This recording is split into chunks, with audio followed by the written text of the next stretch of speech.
Chef Lori is here. Welcome back to Calabama Cooking. Today in the Love Lab, we are making a classic summertime favorite, Blackberry Cobbler. Come on in the kitchen, guys. Let's cook.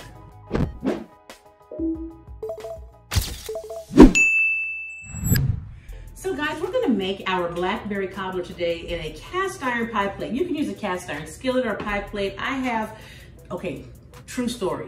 The cast iron skillet I have, like my 10, 12-inch one, is at my mom's house. And the only one I have at home is my big 14-inch one, and it's just too big.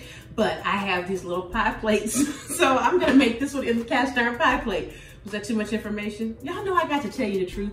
Anyway, we're going the easy route today. We're using refrigerated pie crust. We know how to make pie crust. There's videos on that, and it's also in the cookbook. But today, we're gonna make this quick and easy. I've got a refrigerated pie crust that I have rolled out. I'm just gonna poke a few holes in the bottom here, okay? Don't worry about trying to make it pretty, and this ain't that Blackberry Cobbler is supposed to look rustic. Poke a few holes in it, and we're gonna stick this in the oven for about 5 minutes on 350 degrees. Okay guys, so while our pie crust is in the oven cooking for those first 5-6 minutes, just to start to get a little done on the bottom, we're gonna mix up our cobbler. Now the beauty of Blackberry Cobbler is it should just be called berry cobbler, because you can pick a berry, any berry, and they all work, okay? We're gonna start with some sugar, and you need plenty of sugar. And don't tell me that's too much sugar, because it's not.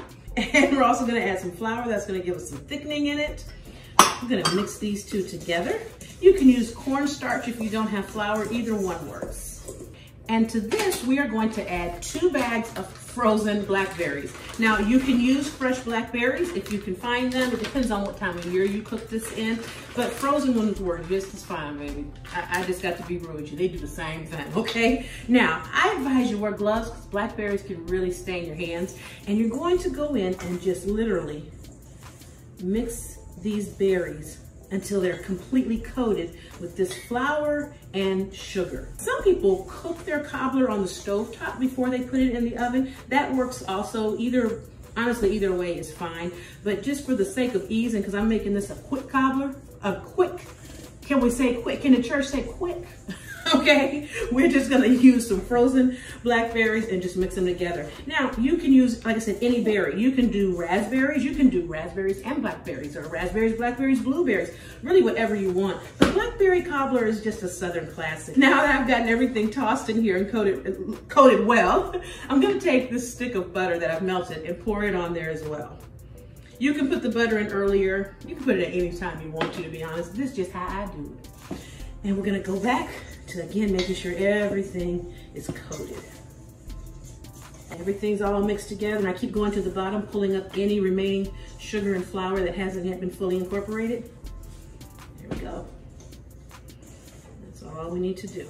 Guys, right before we take our pie crust out of the oven, we're gonna get the top ready. Now you can do a lot of different things. You can just put a plain pie crust on the top and cut some slits into it and keep on about your business, that's fine. Or I'm gonna actually try to make it a little pretty today. We're gonna try to do a lattice. So again, I'm using refrigerated pie crust. We're just making this easy today, people. Easy, easy, easy, okay?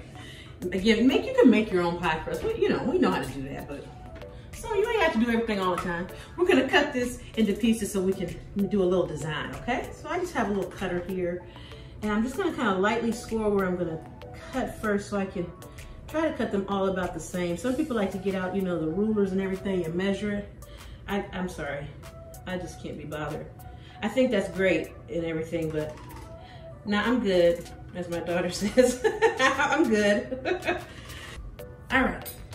It's about time. We're gonna go ahead and get that bottom out of the oven so we can decorate it and make it all pretty. All right guys, so here is our bottom out of the oven ready.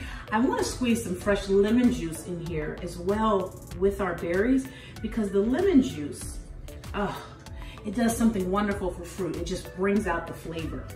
So this is about a half a lemon I'm squeezing in here, okay? And I'm also gonna add a little touch of vanilla. This is about a tablespoon of vanilla extract. That's gonna help with the flavor as well. Okay, maybe 2. I like vanilla. Okay. What I also suggest you do is get a little Grand Marnier or something. Just a little. Okay, all right, I'm gonna keep going.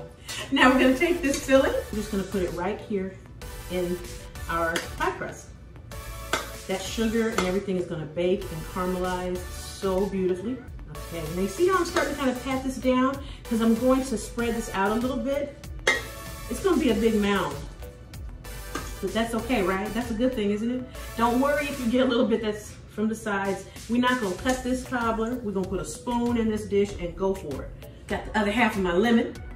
And we're gonna do a little design on the top. Now you don't have to do a design. And I hope I remember how to do it correctly. We're gonna lay these across like this. We're gonna start here. Okay. And I'm purposely putting space between these, okay? That's on purpose. Okay, and on the ends, do this one here, and this one over here. Okay, now when you want to do a lattice design, you're gonna go every other, okay? So we're not gonna, we might put this one back on last. We'll pull back every other. And then between it, let's go back a little bit farther. And we'll put this one down. See that? Lay it down. Lay it down. See how we're doing that? Then we go to the next one. Ooh, some of the little pieces come off. That's okay. We'll just be gentle. Pull that up there. And this one.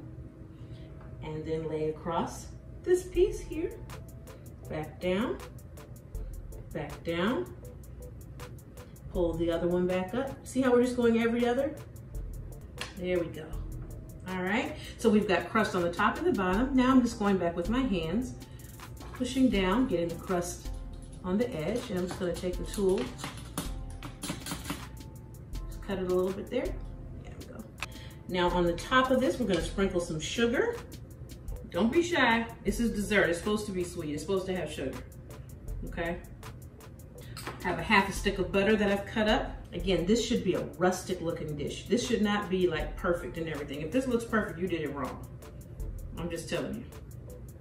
I mean, I'm saying it in love, but if it looks perfect, you did it wrong. All right, we're gonna put this in the oven on 375 degrees for about a good 40 minutes or so. Let it bake and do everything it needs to do. Let these flavors come together. And oh my God, y'all, it's gonna be a feast. Well guys, look at this. Our Blackberry Cobbler has been in the oven for about 45 minutes and this is exactly what it should look like. I'm gonna wait to dig into this because it's so hot right now. But I am gonna just do this. You see that? You see that consistency there? Just a little bit. Oh my God.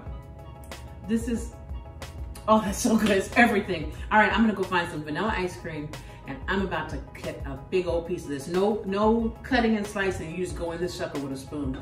Thanks for joining me, fam. Hope you make this Blackberry Cobbler or pick a berry, any berry, and make a cobbler. See you next time for more Calabama cooking. Happy cooking.